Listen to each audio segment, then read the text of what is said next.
welcome artists, and welcome to week 1 of the art projects. My name is Miss Manning, if you haven't met me already, and this is my studio in Sydney.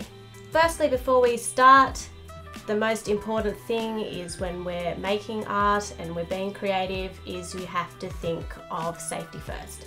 So it's really important to be thinking of the safety of yourself and also the safety of any people or pets around you.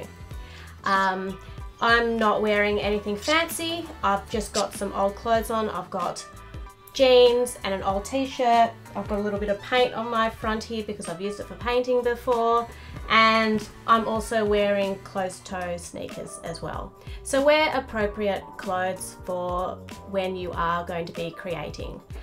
And also you need to be thinking about the space that you're working in. I am really lucky and I have this studio space to work in, but I know most people won't have a space like this. This is a really new space for me. Before this, I was always working in the living room or the bedroom or the yard or wherever I could to get my work done. So, you know, this is a really new thing for me. So you need to think about where you'll be working. So for example, you wouldn't be wanting to work in a doorway, you know, where people need to be getting in and out past you, and you wouldn't go and work in the bathroom in front of the toilet. That's also not going to work for you either. So think very carefully about where you can set up, where you're not going to be disturbed, and if you're having trouble finding somewhere, maybe ask an adult around you as well. You also need to make sure that you're also protecting the spaces around you. So protect yourself, wear old clothes, but you also need to be putting something down on any surfaces that you're working on as well. So make sure that if you're working on a dining table, that you put some newspaper or an old sheet or, you know, an old towel that's not important anymore. Put that down to also protect any surfaces that you're working on as well. So if you're working on the carpet, put something down underneath of you.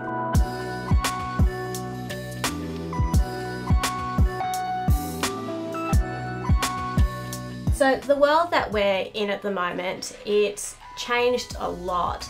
You know, we're spending more time at home, and the way that we're doing schooling is a very different way to how we're used to doing it. We're now doing our learning mostly online, and you will also be having the phrase Zooming or doing a Zoom conference call. That's just become a normal part of our conversation now, and a normal way that how we communicate with other people, how we communicate with our classmates and with our teachers. So this period of isolation and quarantine is not a new thing.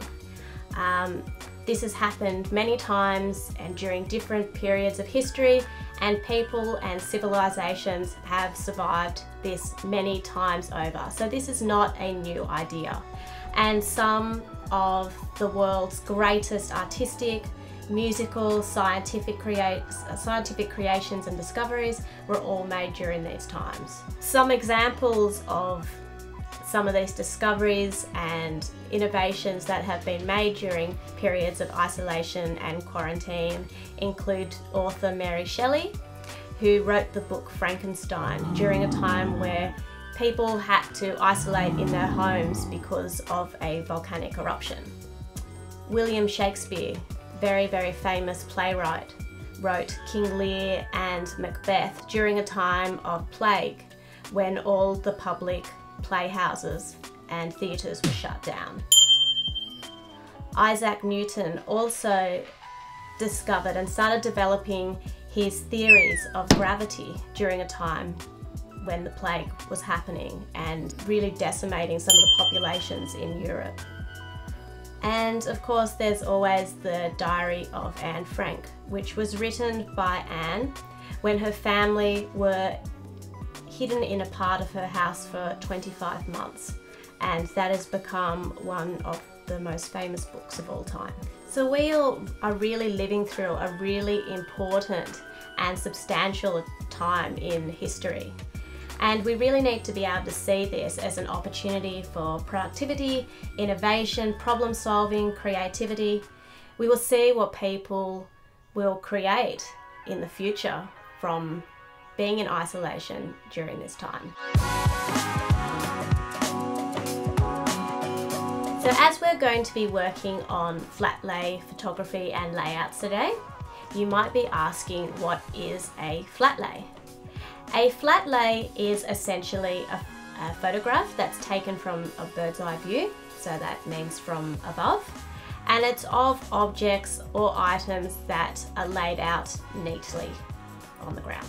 So this week's project is going to be creating your very own flat lay using items from your recycling bin.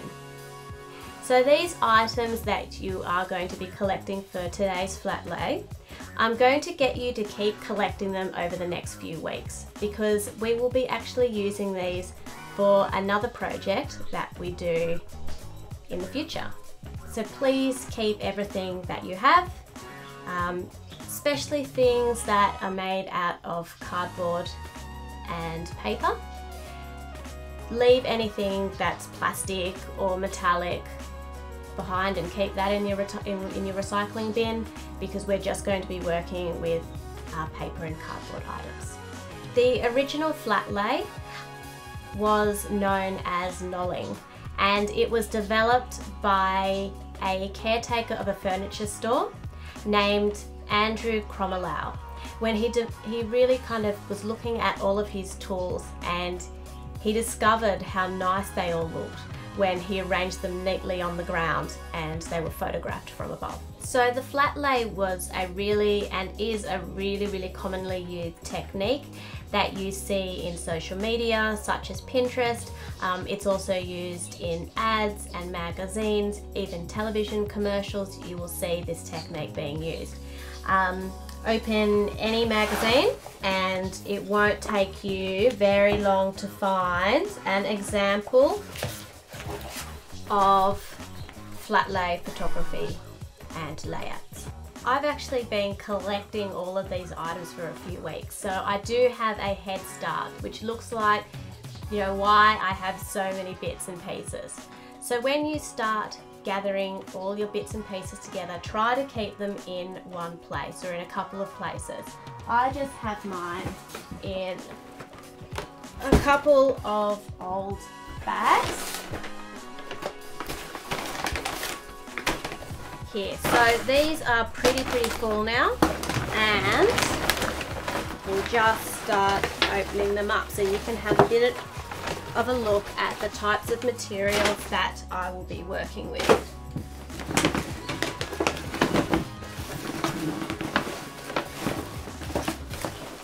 So as you can see, my table that I'm working on is a little bit small. So when we actually start creating our flat lay layouts, I will be moving this all onto the floor, but this is my pile. And so you can see here that I have things like tissue boxes and just bits of, this is actually a piece from a toilet roll. I have ads that have come, so junk mail, boxes, old gift bags. There's just like takeaway coffee containers, egg cartons. So anything that is paper or cardboard, you will be able to use for this project. So make sure you're not throwing out anything, even those little bits of junk mail that just come through your post. Gather it all up, collect it. Any of your little takeaway menus, grab those as well, and keep it all together in a box or a bag or some sort of container, just so we can get it all in one place, and then you'll be able to arrange it. This is where I was saying the point about making sure that the space that you're working in is going to be appropriate. So where I was sitting, where I had the table right here, there wasn't enough space on the floor for me to use to lay out my flat lay. So I've now pushed the table over towards the wall there, so it gives me a little bit more room to work with and a bit more workspace. So make sure that you are working with a space that you can move around and is appropriate for the size of the flat lay that you are making.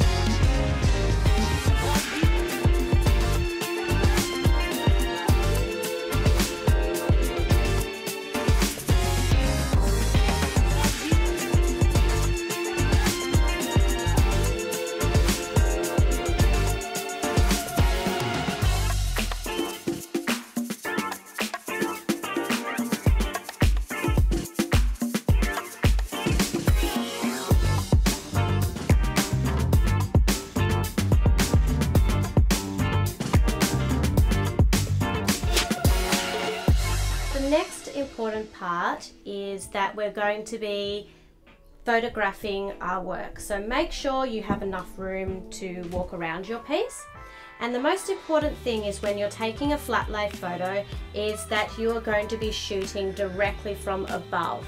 So it's really important that your camera is lined up so that it is parallel to the floor or parallel to your flat surface. I don't want to see cameras like this or like this. It needs to be taken from this way up here. So you might not have a camera on your phone. You might just be using an iPad or a laptop, or you could even be using a digital camera as well. At this stage, don't need to worry about making sure that it's all framed perfectly, because that can all be cropped down later. But make sure that you are not chopping off any pieces on the outside of your image. So if you need to, make sure you also stand up on a stepping stool. Make sure you have somebody around to spot you and be very, very safe and careful. No standing on wobbly chairs or anything really unsafe. So make sure, like we just said in the very, very first point, is your safety is first. So I'm just going to take that one there and done.